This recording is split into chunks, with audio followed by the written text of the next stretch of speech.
السلام عليكم ورحمة الله وبركاته. اللهم صل وسلم وبارك على سيدنا محمد. دلعي نفسك. أيوة، عنوان الفيديو دلعي نفسك. تعالي علشان أقولك على شوية نصايح كده لازم تعمليهم لنفسك، عشان انت فعلا ناسية نفسك وفعلا بتهملي في نفسك جامد جدا. أولا الفطار. كلنا أو معظم الستات اللي بيبقى عندهم أطفال صغيرين بتنسي نفسك في الفطار تماما.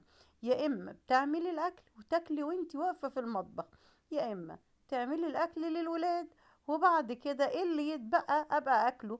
اتبقى بقى ما تبقاش من الولاد، خلاص ما أنا هاكل السندوتشات اللي هتتبقى منهم.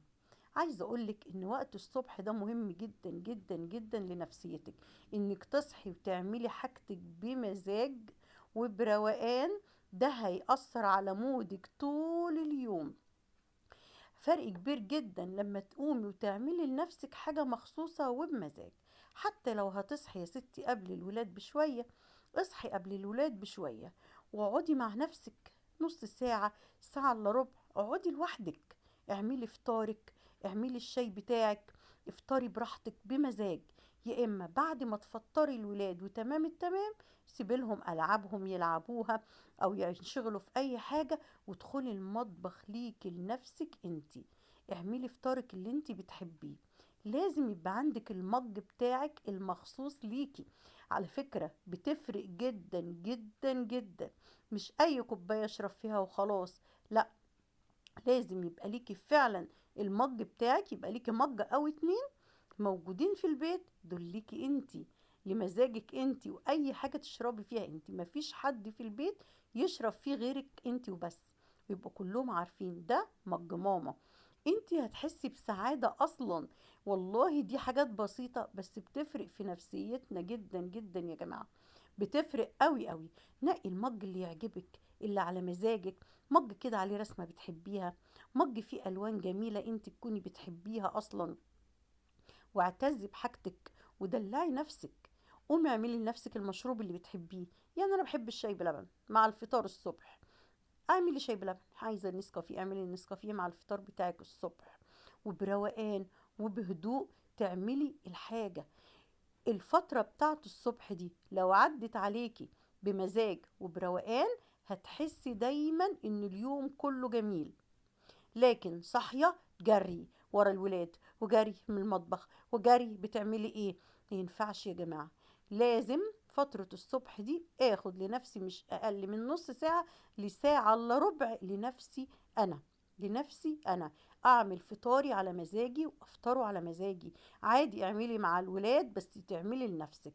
اختاري مج جميل تكوني بتحبيه، يبقى ليكي انت تشربي فيه المشروب بتاعك انت. يعني شايفين المج بتاعي ده عليه قلب كده، انا مجرد ما بمسك المج ده واشوف القلب ده قدامي انا بفرح. ببقى فرحانه والله. ببقى حاسه ان دي حاجتي. يا قاعده كده مستمتعه بشرب في المج بتاع اللي عليه القلب الجميل ده.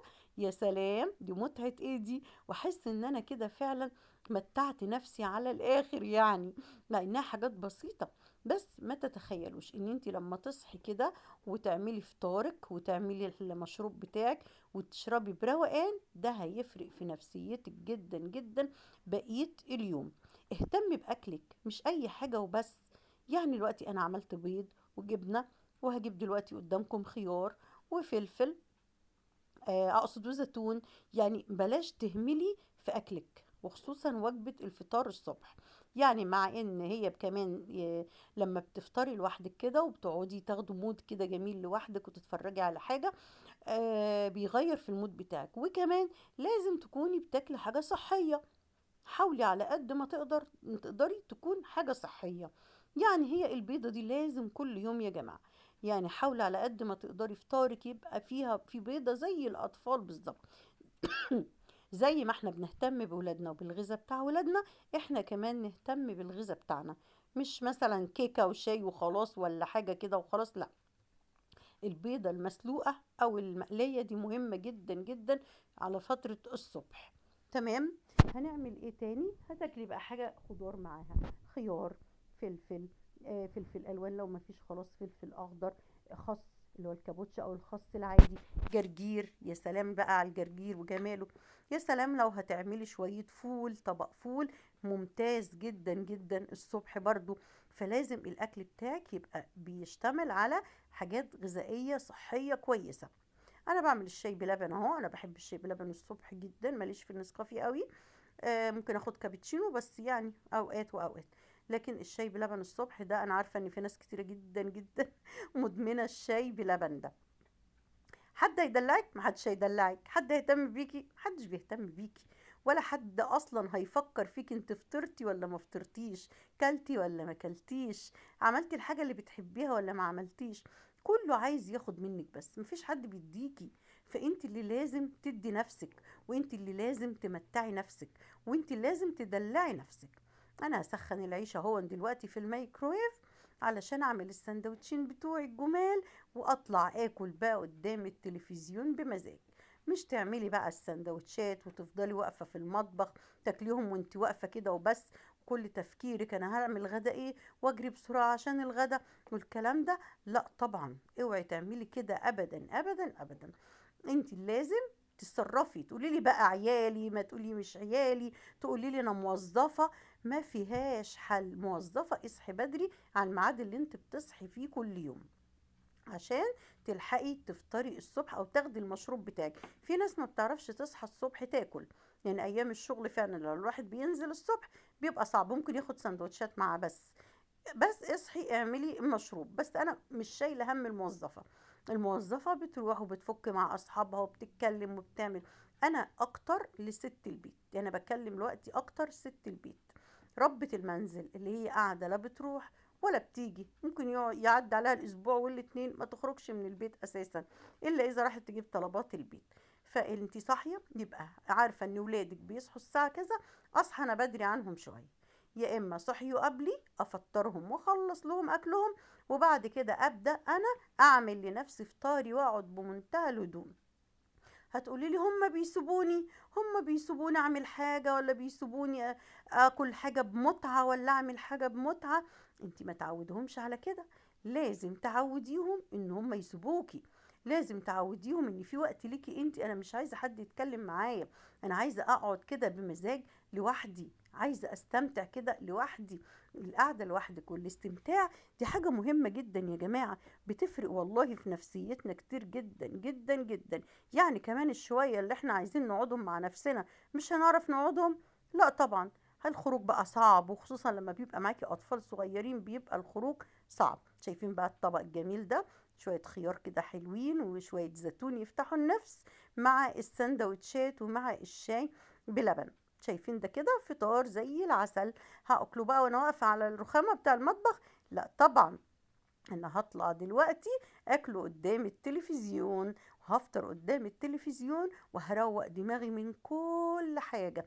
كده كده انا عارفة هعمل غدا ايه، لان الفيديو اللي وريته لكم قبل كده عامل مقسمة انا الاسبوع وعاملة كل يوم هتغدى ايه، وكل يوم عارفة انا هتغدى ايه. فعلشان كده انا ببقى قاعدة بمزاج وصاحية رايقة، مش في دماغي حاجة. اللي ما شافش الفيديو يشوفوا هنا اللي هي الجدول بتاع الاكل بتاع الاسبوع. انك ازاي تعملي جدول للاكل بتاع الاسبوع وتحلي مشكلة الاكل دي، لانها فعلا بتوترنا كلنا. موضوع الاكل ده بيوترنا كلنا جدا جدا، تبقي صاحية متضايقة وما انتش عارفة هتطبخي ايه للغدا، والكلام ده بيبقى صعب قوي. اسمعوا الفيديو ده هيفيدكم جدا. عشان كده انا صاحيه شايفين مش في دماغي حاجه، لان انا عارفه الغدا بتاعي ايه، ومجهزه الطلبات بتاعه الغدا كمان كلها جاهزه، ومش في دماغي بقى حاجه. فقاعده رايقه بمزاج، افطر بمزاج واخلص الفطار بتاعي بمزاج. هقوم بقى تحس ان انت يا سلام استمتعتي كده وخدتي يعني ما صحيتيش من النوم متدربكه كلك ورا بعضك. لا، ما صحيتيش من النوم على التنظيف والترويق والكلام ده. لا، انت تصحي تفطري وتصحي تقعدي بهدوء قدام التلفزيون، وتصحي كده تروقي دماغك. بس ولادك مطمنه عليهم، يا نايمين يا اما هم اكلوا الاكل بتاعهم وفطروا وانت مطمنه عليهم، يا اما تاكلي قبل ما يصحوا من النوم زي ما قلتلك. هبدأ بقى أفطر كده بسم الله الرحمن الرحيم، وأفطر كده الفطار بتاعي، وده التلفزيون شغال قدامي، وإيه آخر مزاج هخلص فطاري بقى، وأقوم بالراحة كده أكون هطلع الحاجة اللي هعملها للغدا، وأبدأ ألمع. أنا بحب أول ما أصحى لازم كل يوم يا جماعة التلميع، التلميعة السريعة اللي انت بتلفي بيها على الشقة كلها دي في ثواني كده. وبعدين أبدأ بقى في عمايل الغدا.